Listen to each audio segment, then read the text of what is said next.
taking the time to speak with me. Sharonda Williams from Hair Wait. I have to say, I have the biggest smile on my face after watching this film. Thank you so much for bringing it to the big screen. I truly appreciate it. Oh, thank you. You know, one of the first questions that I wanted to ask you is, I really love that we're bringing this stage play to the screen, but also introducing it to a new generation of people who might not have been able to watch it.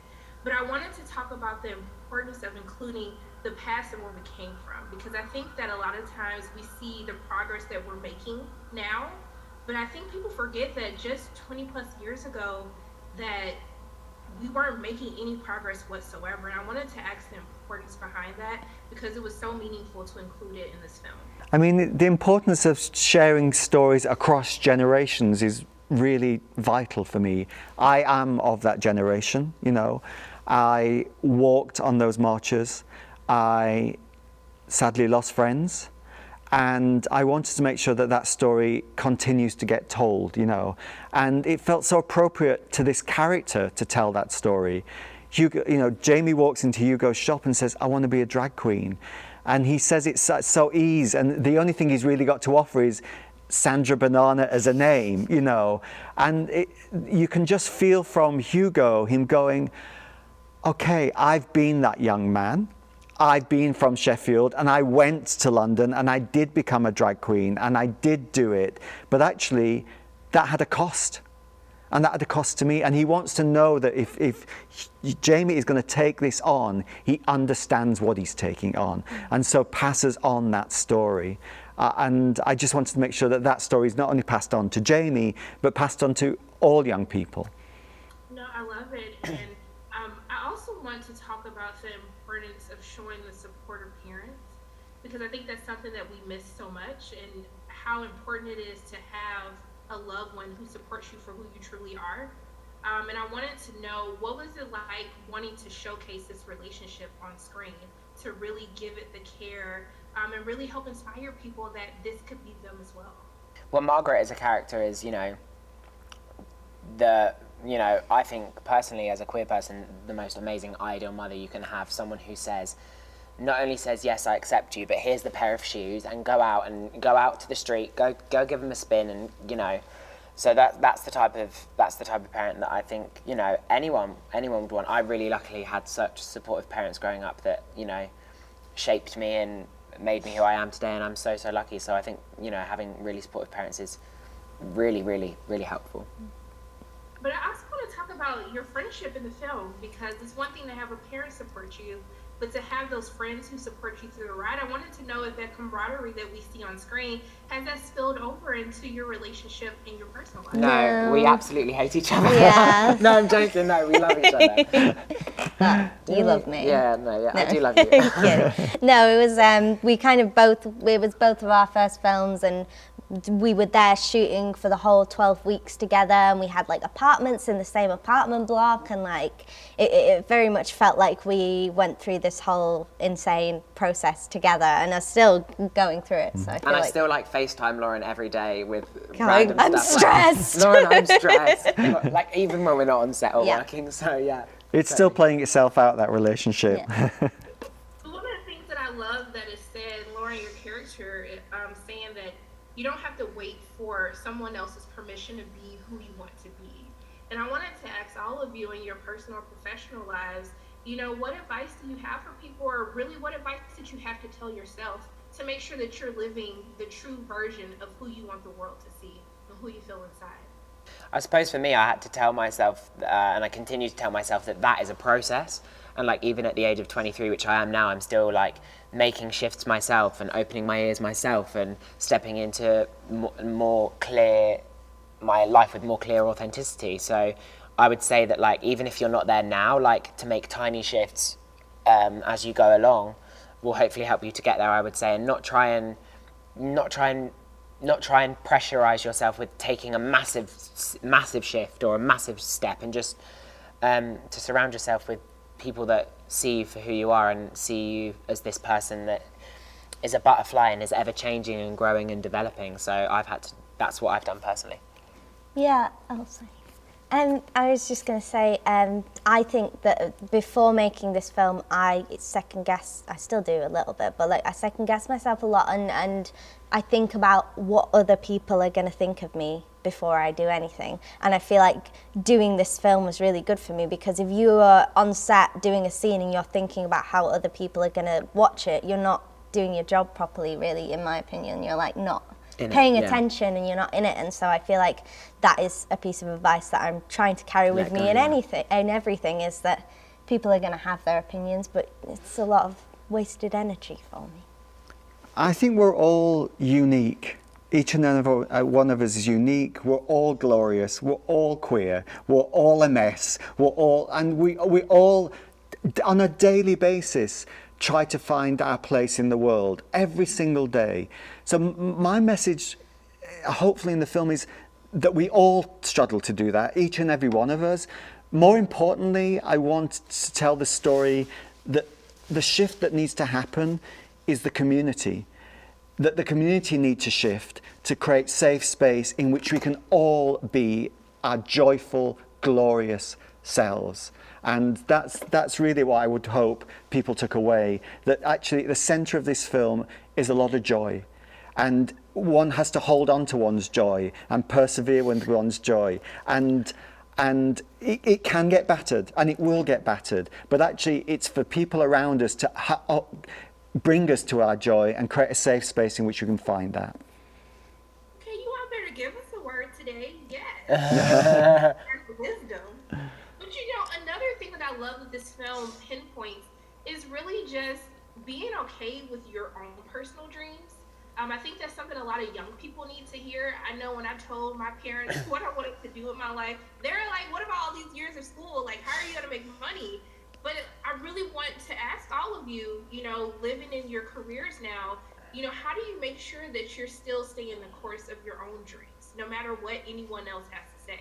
How do you make sure you're still believing in yourself? Really weirdly, like this being in a movie musical for me has like been a dream since I was a kid. I watched so many movie musicals. So like for me, my dreams now are shifting and changing as I explore the industry and explore the options that are now available to me because of this fantastic opportunity that Jonathan's given me. But yeah, like in terms of keeping on track of what my dreams are, like I like have a journal and I like manifest. I do manifestation and meditation, and that's how I stay focused on bringing, it's going to sound really strange maybe, but like bringing in stuff from the universe and putting out positivity and getting positivity back. That's how I use manifestation and meditation to keep focused on what I want to do. Yeah, I think that I just always need to make sure that I'm having fun. I think that when you strip everything back, we essentially get to dress up and play pretend for a living, and that's really, really cool. And a very wise man, Harry Styles, once said, as long as you're happy doing what you're doing, nobody can tell you that you're not successful. And that is a mantra that I keep. Big up Harry Styles. Big up Harry Styles. I would say for me what keeps me on track is trying to have purpose. That what I do is it gives something out, and contributes. And that could be anything. That could be being a drag queen, that could be being a doctor, that could be telling stories, that could be a million things. That you have purpose and you want to serve your purpose. Now, what is one of the things, this film is based on, a real person, a real life, and real courage. And I wanted to know, how has learning about this true story, how has that inspired you to navigate through this world or even through this industry differently? I think what Jamie Campbell had initially, and what I learnt even more that he had, this young 16-year-old boy, because this is based on a documentary about a 16-year-old boy called Jamie Campbell from the northeast of England. And I subsequently found out, having watched this documentary, that he wrote to documentary makers saying, please, can you follow me? Can you, as I go on this journey to come out as a drag queen at school, will you follow me? And I went, that's amazing. He was 15 at the time, going, I've got the courage to write this email to about 6 or 7 documentary makers, and fortunately, Firecracker came and said, yes, we'll follow you. That astounding courage is what I kind of keep to every day. Fear comes in, courage passes through. Yeah, for me it was just important, like for me in this role, to meet Jamie Campbell and be inspired to be authentic in this role. And I was so grateful that him and his family came on board, and you know, were on set, and I got to spend a lot of time together with them before the shoot. And you know, they've inspired all of us to sit here today and fly all the way here to Atlanta to tell this story. And I think I'm really, really grateful to be sharing, you know, the story of courage in a really sort of wide space and such a huge platform. I'm so grateful. And Laura, how about you? Yeah, I think that, like Max said, we're essentially here right now because this 16, 15-year-old kid had the courage to be so unapologetically himself, and I feel like he's just such a wonderful inspiration, and just from being himself, he's helped make so many other people feel more confident and less alone. Look, but I also want to shout all three of you out, you know, newcomers to the industry with this film, first feature directorial debut. Like, what has this experience been? Like, I need to know. Share this manifestation. Like, share how this journey has been for all of you. It's been a whirlwind. You know, each and every day I get up and pinch myself, you know, and I'm not a kid, I've done a lot of work, but actually what this has done, what this story is doing in the world, and I've sat with audiences, sat with an audience last night who palpably feel something and give back their love, and that's extraordinary, you know. And when you make a piece of work, you can't control what anybody's reaction to it is going to be. You don't know what it's going to be. You put it out there and then it takes flight and you go, what's going to happen? But to see and to feel what's happening in our audiences and the joy and the love that's coming towards us is humbling, to say the least. Yeah, I think I definitely just feel so much love, like Johnny was said, from everyone. Obviously, it being your first film, all of the experiences are new, like, you know, speaking to press and, you know, coming to America and all of those things. So I just feel really grateful that it's with this project that I believe so fully in, and is, you know, a character that is the effeminate hero, you know, that isn't like traumatizing and isn't the sidekick or the gay best friend. It's so good to be in a leading role that I feel represents lots of things that I wish I'd seen growing up.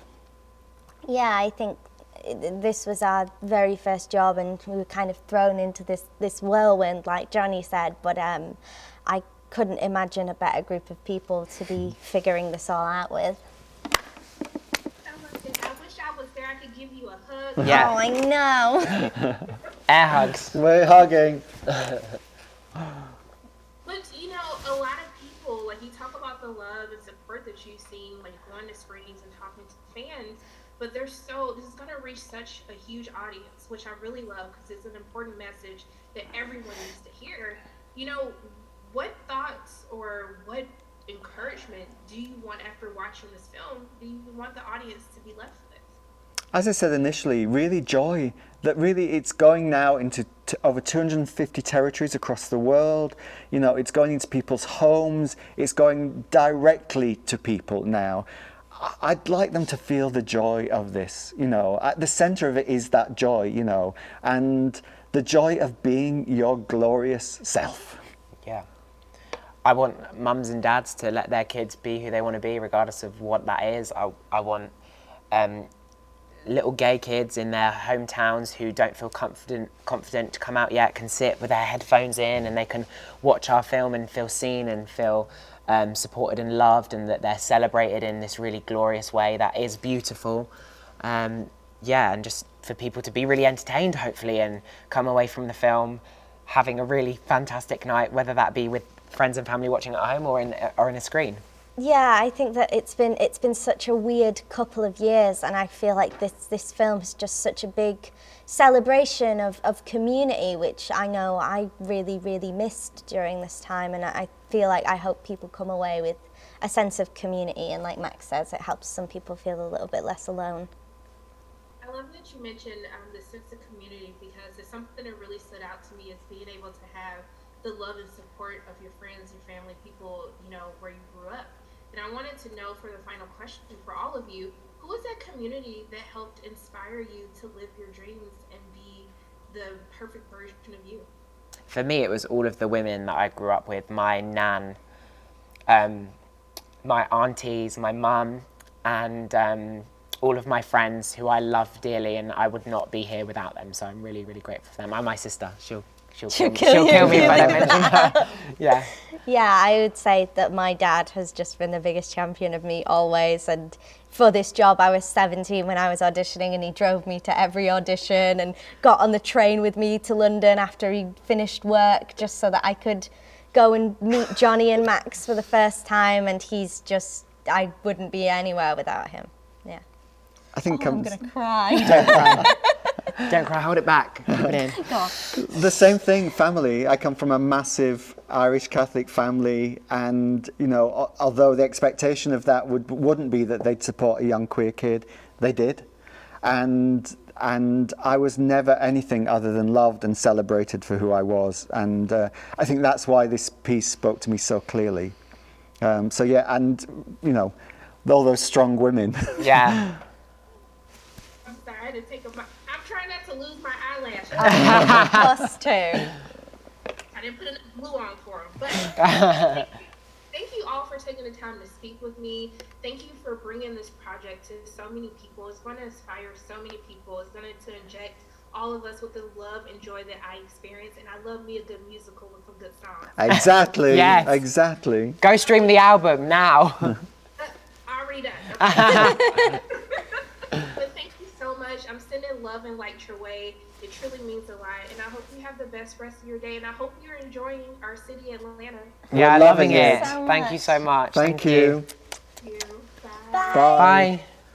Oh. Oh.